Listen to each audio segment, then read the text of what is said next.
reality, my mentality. Everything changes so rapidly, and I'm ready for the never-ending fire. Dancing with my deepest dark desires. Miracle, how empirical. Don't know anything quite hysterical. Everything around me transpires as I fulfill my darkest desire.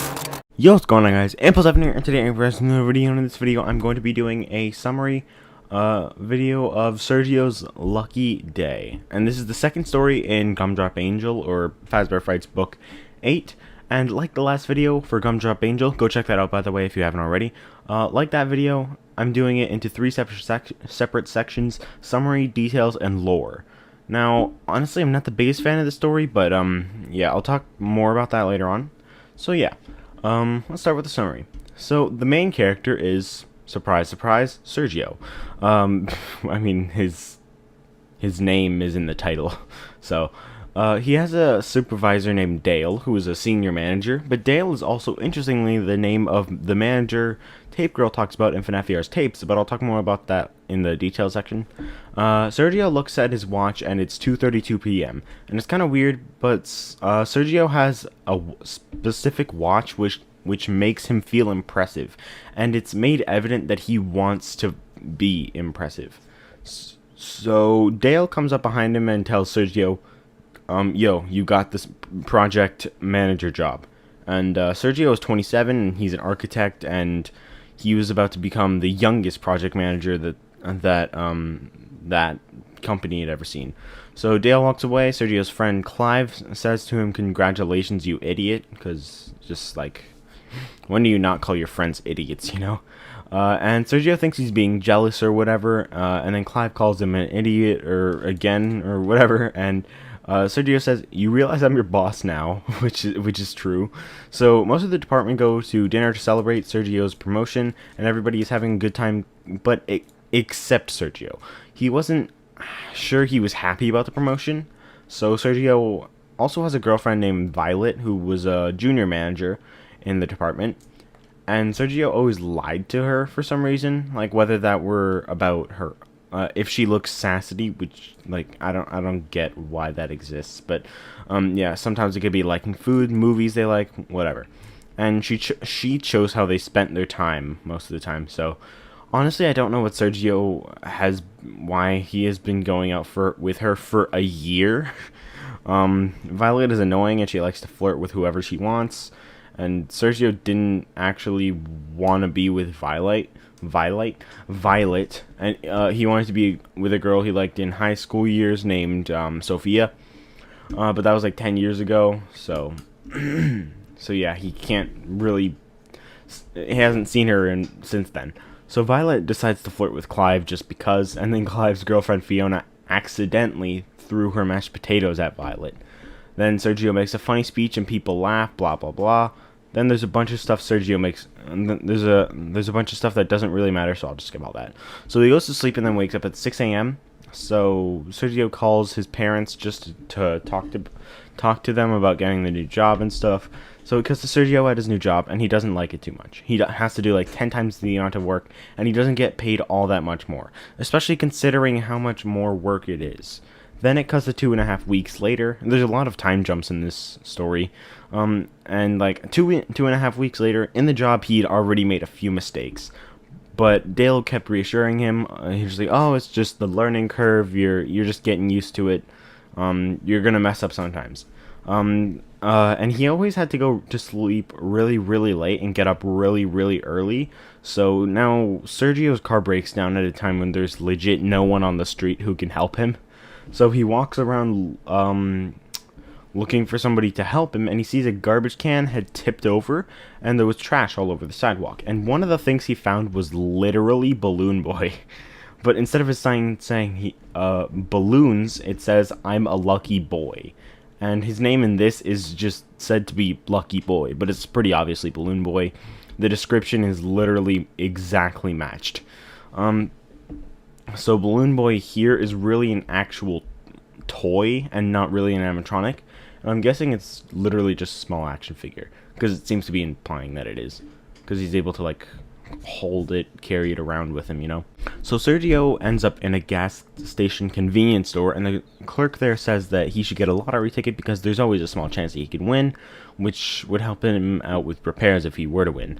So Sergio says he doesn't need to, but then Lucky Boy says, "It's your lucky day," and Sergio is like, "Oh, yeah, alright, sure, I'll take that lottery ticket." So he brings Lucky Boy home, and then the next day, Sergio tells Dale how he only got 2.5 hours of sleep, so Dale lets him go home early. So then the next day, Sergio finds out that he won the lottery with the ticket that he got last night. So he calls in sick to work the next day, and then picks up his $600,000. He contemplated whether he should repair his car or get a new one. But not only that, he literally had a conversation with Lucky Boy about it. So he buys a flashy red sports car and also a $37,000 watch. Yeah. He wins the lottery, and this is what he does. So he decides to take Violet out, and he tells her about the stuff he bought and how he won the lottery. And you want to know what happened? Violet got mad at him because he didn't buy her anything. Like, is she a gold digger? I'm guessing so. And then she tells him that he better have something for her tomorrow, or else, like, she's breaking up with him or whatever. And that's exactly what happens. They end up breaking up, although it's Sergio that breaks up with her instead. So the next day he also tells Clive about the lottery, but he didn't tell anybody about Lucky Boy for some reason, because he thought, like, maybe he should keep that a secret. I'm not sure why, but yeah. So now Sergio's car gets stolen barely a day after he bought it. Very lucky day, isn't it? So now a bunch of weird stuff happens, which isn't really important. Long story short, a police officer came because, well, Sergio's car was stolen, and the officer gave him a ride home. Then Sergio was a dick for a little bit, and then Lucky Boy suggested that Sergio get his own house.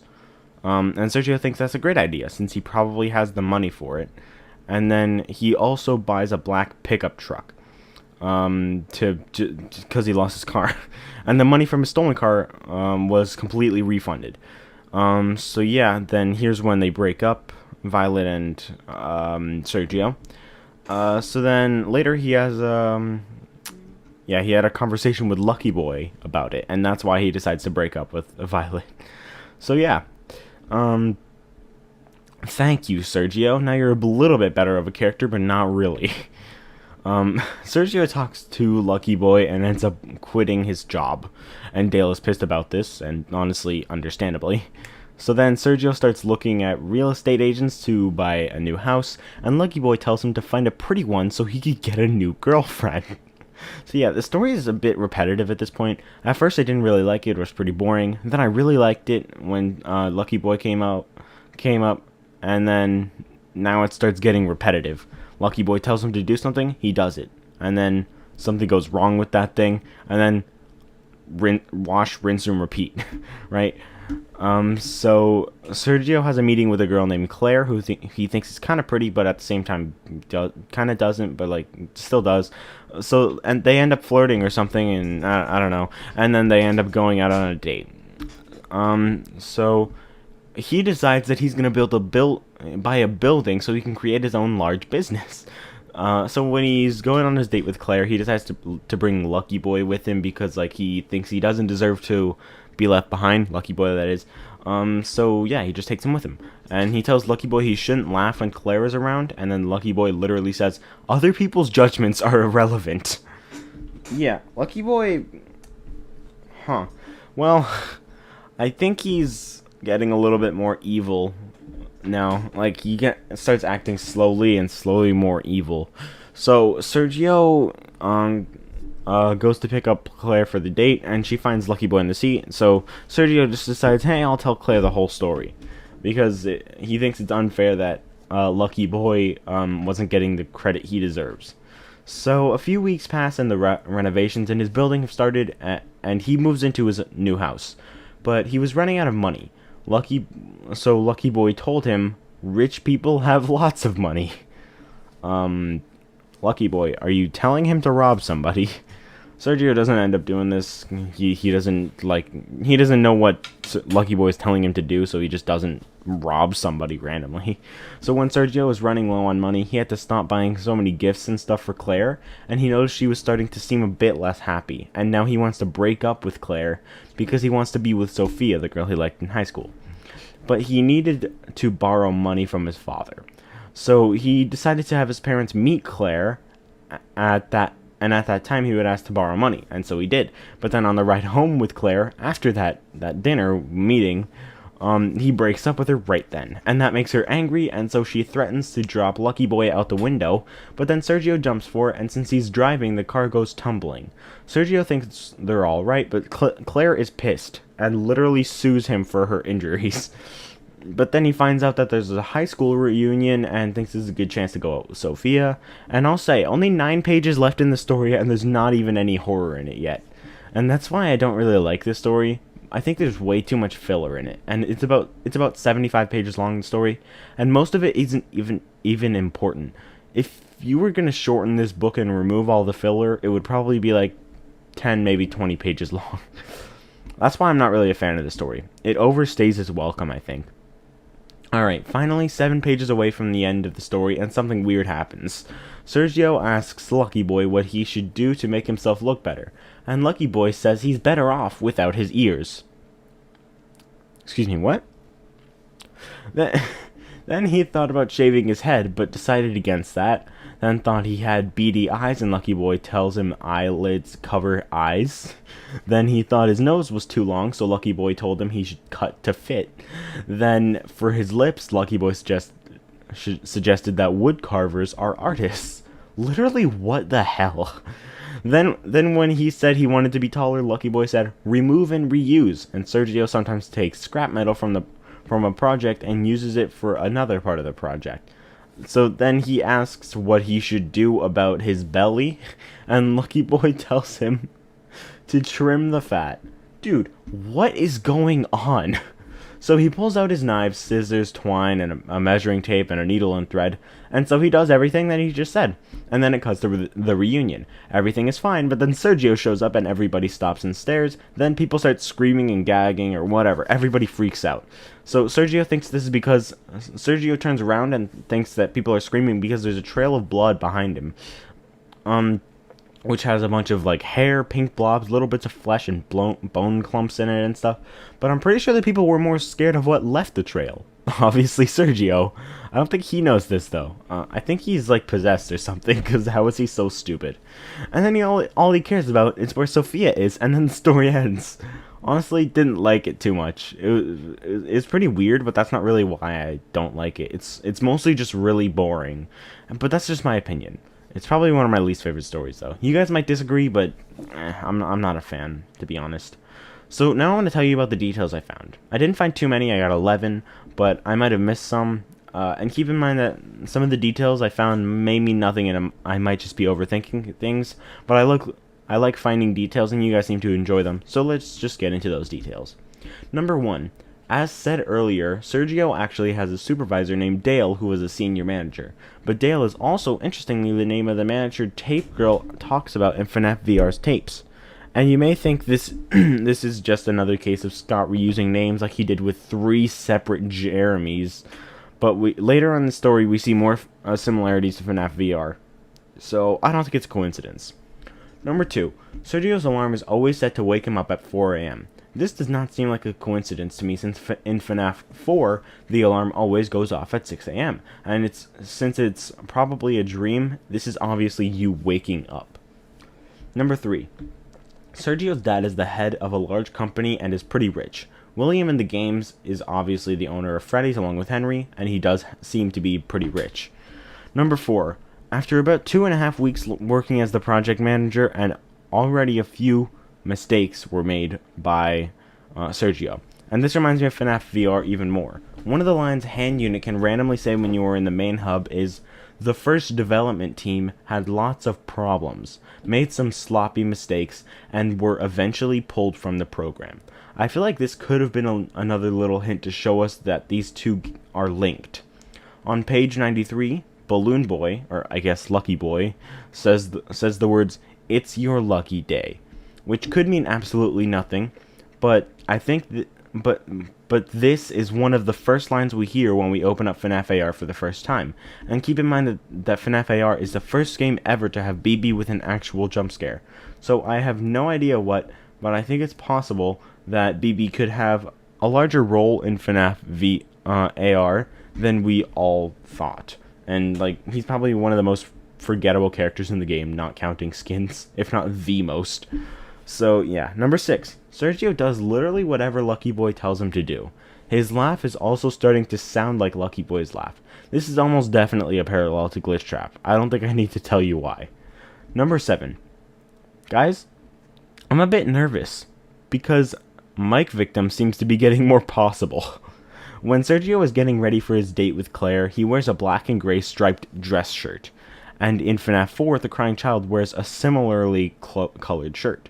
People have been saying there's also Mike Victim evidence in what we found, which I'm not sure about, but we'll see when I read that. But I honestly hope Mike Victim isn't true, because I don't really like that storyline as much as Mike Bro, and it doesn't make sense how he would be alive since he clearly died, and at that point in the timeline, Remnant didn't even exist yet, plus Mike Bot doesn't make much sense. Number 8. This is something a lot of people have been talking about, but Sergio was in the class of 85. Another mention of 1985, huh? Now, I'm still not sure if MCI 85 is true, but it's been mentioned a lot, and I don't think the year is random. Even if it's not the missing children's incident, I still think that date does matter in some way to the series. Also, since this is 10 years after 1985, this is obviously 2003. Carry the one. 1995. Sorry, math isn't my strong suit. Anyways, this is the same year the Silver Eyes took place, and it's also interesting because that story also has characters reuniting because of an event that happened 10 years ago in 1985. Number 9. Like I said, I'm not sure about MCI 85, but there's something here that makes me think a bit more about it. This is the class of 85, and if the MCI is in 1985, this could possibly be a reference to Happiest Day. No, not the events with Sergio. That's not that has nothing to do with Happiest Day. But the fact that it's a reunion and it's explicitly stated that there are helium balloons on the ceiling, similar to how the ending of Happiest Day, the balloons rise up, representing the soul being set free. Number 10. Lucky Boy tells Sergio to cut off parts of himself. I think this is definitely a reference to FNaF VR, because Jeremy cuts off his face in that game, or at least we hear about it in the tapes. Number 11. People's reactions to Sergio remind me a little bit of the people in 6 Location Custom Nights cutscenes, like how they run and hide and stuff like that. So yeah, that's pretty much all the details. So for the lore, kind of like Gumdrop Angel, I don't honestly see too much lore here. I definitely think it's a connection to FNaF VR, and a little bit of a connection to Mike, but that's really all. If it is about either of those things, I'm not really sure what it's trying to tell us. But let me know what your thoughts are in the comments down below. So yeah, that's my summary, my details, and the lore I found in Sergio's Lucky Day. So, hope you guys enjoyed this video. I'm going to be doing another video on this for what we found, and I'm also going to be doing a video on this for the 8th Stitch Wraith story. So yeah, see you guys in the next video. Leave a like if you enjoyed, subscribe as well, and I'll see you guys in the next video. Impulse7 out, and peace.